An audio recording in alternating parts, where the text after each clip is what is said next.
नमस्कार, मैं एक और आप देख रहे हैं हंगामा टाइम्स न्यूज। आइए नजर डालते हैं राजधानी की बड़ी खबरों पे। हमारे संवाददाता की एक विशेष रिपोर्ट। नमस्कार, मैं अर्चना आपका स्वागत करती हूँ हंगामा टाइम्स में। आज मैं आपको लेकर के आई हूँ पंडित दीनदयाल पार्क में, जहाँ पे आज उनका जन्मदिन बहुत ही जोर शोर से मनाया जा रहा है और उनको फूल माला अर्पण की जा रही है। कुछ ही देर में यहाँ पे योगी आदित्यनाथ जी का आगमन भी होगा, वो भी आप देखेंगे। आइए चलते हैं, बात करते हैं। स्क्रीन पर आप देख रहे हैं सभी लोग एक जगह इकट्ठा होकर के योगी आदित्यनाथ, सीएम योगी आदित्यनाथ का इंतजार कर रहे हैं। ये देखिए, सीएम योगी आदित्यनाथ आ गए हैं। कुछ ही देर में वो पंडित दीनदयाल उपाध्याय की मूर्ति को माल्य अर्पण करेंगे। रोजगार व कृषि संकट को लेकर पूरे सुरक्षा बल के साथ योगी आदित्यनाथ यहाँ पर आ चुके हैं। थोड़ी देर में कार्यक्रम शुरू हो जाएगा। साथ में आपको महापौर भी दिखाई दे रही होंगी कि उनके साथ में महापौर भी हैं। सरकार की विभिन्न नीतियों व योजनाओं के विरोध बने रहिए हंगामा टाइम्स के साथ में। जिला कलेक्टर के माध्यम से अपराध जांच दे दिया। मार्जिन रोड से हजारों की संख्या में संयुक्त मोर्चे के बैनर तले मजदूरों व बेरोजगारों की पैदल मार्च करते हुए इंकलाबी नारों के साथ सिंगरौली जिला कलेक्टर के कार्यालय की ओर बढ़ रहे थे। जिला कलेक्टर कार्यालय के गेट पर तहसीलदार जोगेंद्र वर्मा ने स्वीकार किया। केंद्रीय श्रमिक संगठनों के राष्ट्रीय संयुक्त मंच ने सदस्य को भी अपने दायित्व में फैसला लिया था कि यदि मोदी सरकार द्वारा जारी राष्ट्र विरोधी नीतियों का निजीकरण, वेतन कटौती, बेरोजगारी, महंगाई भत्ता, समयपूर्व रिटायरमेंट, कृषि संकट आदि पर पुनर्विचार व सुधार नहीं किया जाएगा तो 23 सितंबर को पूरे देश में विरोध मार्च किया जाएगा और 28 सितंबर को सार्वजनिक उपक्रमों का राष्ट्रीय कन्वेंशन आयोजित किया जाएगा। इसके साथ ही आगामी 12 अक्टूबर को रक्षा क्षेत्र में अनिश्चितकालीन हड़ताल का आह्वान किए जाने का निर्णय लिया गया था। इसी क्रम में सिंगरौली में संयुक्त मोर्चा द्वारा जिला कलेक्टर के माध्यम से मोदी सरकार की नीतियों के विरोध में राष्ट्रपति के नाम ज्ञापन सौंपा गया। ज्ञापन सौंपने जाते ही को जिला कलेक्टर कार्यालय के प्रदेश वार व प्रशासन द्वारा रोक दिया गया तो विभिन्न के नेताओं द्वारा भीड़ को संबोधित किया गया, जिसमें मुख्य रूप से एजेंट से अशोक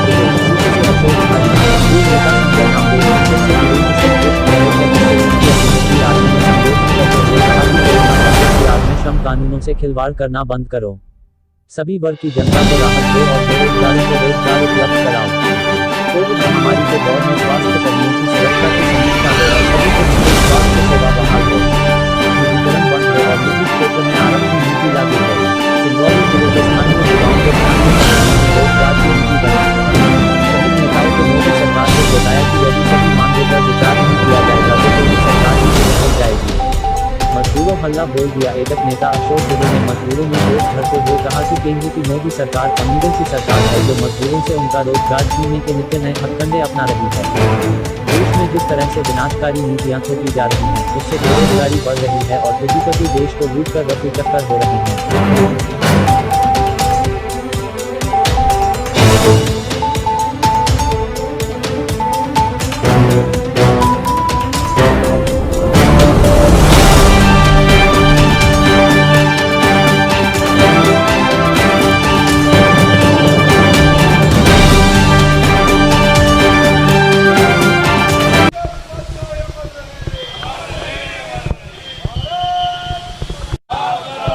पंडित जी का जो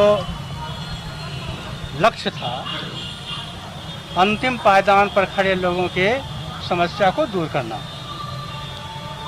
दीनदयाल जी के उस लक्ष्य को पूरा करने के लिए दिल्ली में बैठे आदरणीय मोदी जी और उत्तर प्रदेश में बैठे आदरणीय योगी जी उस काम को पूरा कर रहे हैं। भारतीय जनता पार्टी की सरकार ने 70 साल के बाद पहली बार किया है और इसलिए मैं आज के दौर पुण्यतिथि पर आदरणीय दीनदयाल जी को श्रद्धा अर्पित करता हूँ और भारतीय जनता पार्टी के सरकार को मैं आभारी हूँ कि उनके बताए हुए काम को आगे बढ़ाने के लिए कर रहे हैं। तो आज का जो खास दिन है, जिस खास दिन पर जो है आप क्या संदेश देंगे? आदरणीय दीनदयाल उपाध्याय जी जो हमारे संरक्षक रहे, जिन्होंने हमारी इस पार्टी को शुरू किया और उनकी ये सोच थी जब उन्होंने पार्टी बनाई थी, उस समय उन्होंने सोचा था कि अंतिम पायदान पे खड़े व्यक्ति को हम कैसे ऊपर ले आएं, ये उनकी सोच थी। उस सोच को आज हमारे प्रधानमंत्री जी, आदरणीय मुख्यमंत्री जी सभी उसी दिशा में चल रहे हैं और आज के दिन जबकि हम उस पायदान पे अंतिम खड़े व्यक्ति के पायदान पे खड़े व्यक्ति को आगे लाने में आदरणीय मुख्यमंत्री जी का और आदरणीय प्रधानमंत्री जी का जो योगदान है, उस योगदान को के अनुरूप हम सब कार्यकर्ता उसी दिशा में चल रहे हैं। और आपने देखा होगा कि इधर इन 5-7 वर्षों में बहुत परिवर्तन आया है और ये सारा परिवर्तन उसी दिशा का एक प्रयास है। आज के दिन मैं श्रद्धा सुमन अर्पित करते हुए दीनदयाल उपाध्याय जी को श्रद्धा सुमन अर्पित करती हूँ और श्रद्धा सुमन अर्पित करते हुए ये मेरे मन में बात आती है कि आज वो उनको जो उनकी सोच थी उस सोच को हम इस दिशा में आदरणीय प्रधानमंत्री जी और मुख्यमंत्री जी लाए हैं, तो उनको उनकी आत्मा को एक सुकून मिल रहा होगा कि जो उनकी सोच थी उस सोच के अनुरूप आज हमारा देश आगे बढ़ रहा है और एक नव भारत निर्माण की दिशा में हम आगे बढ़ रहे हैं। और हम युवा पीढ़ी से ये चाहते हैं कि वो हमारे इन चीज़ों को आगे ले जाने में, अंतिम पायदान पे खड़े व्यक्ति को आगे लाने में उनका योगदान हम सबके लिए मिले। महिलाओं का योगदान, पुरुषों का योगदान और सभी का योगदान मिले, लेकिन जहाँ युवा पीढ़ी जुड़ जाती है वहाँ काम हमारे लक्ष्य की प्राप्ति आसानी से प्राप्त होती है। आज युवा पीढ़ी भी, ये जानकर हर्ष का विषय है कि आज युवा पीढ़ी भी हमारे साथ जुड़ी है और इस लक्ष्य को प्राप्त करने में आगे बढ़ रही है, हमारे साथ खड़ी है। मैं एक बार पुनः दीनदयाल उपाध्याय जी को, उनके कार्यों को, उनके सोच को प्रणाम करती हूँ और उनको नमन करते हुए अपने श्रद्धा सुमन अर्पित करती हूँ। पंडित दीनदयाल उपाध्याय जी जिन परिस्थितियों में उनका जन्म हुआ था उस समय काफी सामाजिक ढांचा बिगड़ा हुआ था। वो एक चिंतनशील प्राणी थे, उनकी सोच समाज के प्रति समर्पित थे। वो दीन दुखियों के लिए बहुत ही चिंता करते थे और तभी उन्होंने जो मैंने कहा कि देखा दुखी एक निज भाई, मैं शैली अपनाई। वो दीन दुखियों को देखकर दुखी होते थे, इसीलिए उन्होंने एकात्म मानववाद का चिंतन किया। एकात्म मानववाद समाज के अंतिम पायदान, जो किसी भी स्थिति में उठ के खड़ा होने वाला नहीं है, वो स्वयं चलने लगे, ये उनका एकात्म मानववाद है। अंत्योदय, जिसको लोग कहते हैं इसका अंत हो गया, वो तो उदय हो जाए, ऐसा उनका चिंतन था।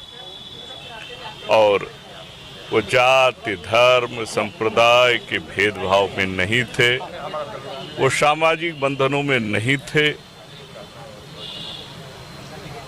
अचल रूढ़ियों को भी उन्होंने तोड़ा, आगे बढ़े और आज हमारी मोदी सरकार और हमारे परम आदरणीय योगी जी इसी विचारधारा से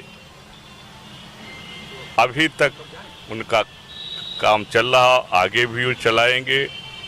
सबका भला, सबका साथ, सबका विकास, आज हमारे पंडित दीनदयाल की सोच को हमारे मोदी और योगी जी चला रहे हैं। ऐसे पर हम आप सभी लोगों को हार्दिक बधाई देते हैं कि आज हम ये संकल्प लें और इस संकल्प के साथ आगे बढ़ें। सर, आपका पूरा परिचय? मैं अटल बिहारी वाजपेयी जी के साथ काम किया, मैं उनका सहयोगी था, प्रतिनिधि भी था और इस समय राष्ट्रीय महामंत्री कार्यक्रम दीनदयाल सेवा प्रतिष्ठान में काम कर रहा हूँ। सब लोग दीनदयाल जी का आचरण अपनाएं। माल्यार्पण तो हम लोग करते ही हैं, आज आचरण की ज़्यादा ज़रूरत है कि हर नवयुवक उनके अधूरे कार्यों को पूरा करने के लिए अपने आचरण को शुद्ध रखे, उनकी तरह दीनहीन बन करके जनता की सेवा करे। 2 जोड़े कपड़े में उन्होंने पूरी जीवन अपना काट दिया।